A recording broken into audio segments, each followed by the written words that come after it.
بسم اللہ الرحمن الرحیم۔ قرآن مجید کی انمول باتیں، حرام کمائی کی حرمت اور اس کا انجام۔ اور تم آپس میں ایک دوسرے کے مال کو ناحق طور پر نہ کھاؤ اور ان کو حاکموں تک نہ پہنچاؤ تاکہ دوسروں کے مال کا کوئی حصہ بطریق گناہ کھا جاؤ، حالانکہ تم اس کو جانتے ہو۔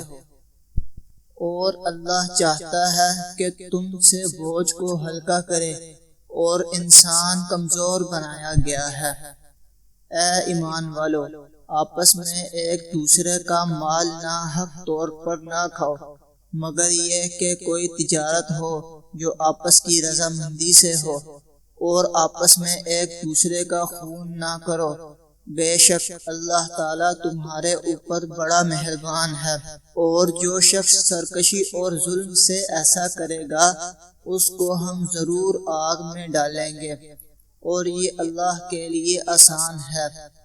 وہ جھوٹ کے بڑے سننے والے ہیں اور حرام کے بڑے کھانے والے ہیں، اور اگر وہ آپ کے پاس آئیں تو خواہ آپ ان کے درمیان فیصلہ کریں یا ان کو ٹال دیں، اگر آپ ان کو ٹال دیں تو وہ آپ کا کچھ نہیں بگاڑ سکتے، اور اگر آپ فیصلہ کریں تو ان کے درمیان انصاف کے مطابق فیصلہ کریں، بے شک اللہ تعالیٰ انصاف کرنے والوں کو پسند کرتا ہے۔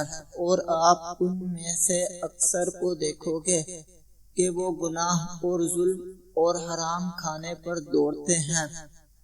کیسے برے کام ہیں جو وہ کرتے ہیں۔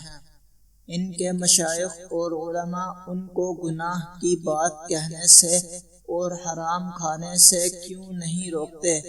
واقعی بہت برے کام ہیں جو وہ کر رہے ہیں۔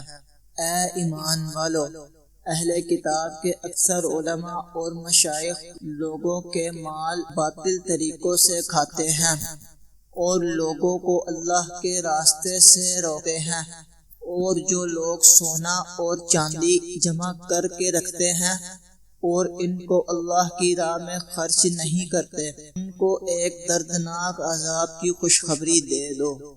اس دن اس مال کو دوزخ کی آگ میں تپایا جائے گا، پھر اس سے ان کی پیشانیاں اور ان کے پہلو اور ان کی پشتیں داغی جائیں گی۔ یہی ہے وہ مال جس کو تم نے اپنے واسطے جمع کیا، بس اب جمع کرنے کا مزہ چکھو۔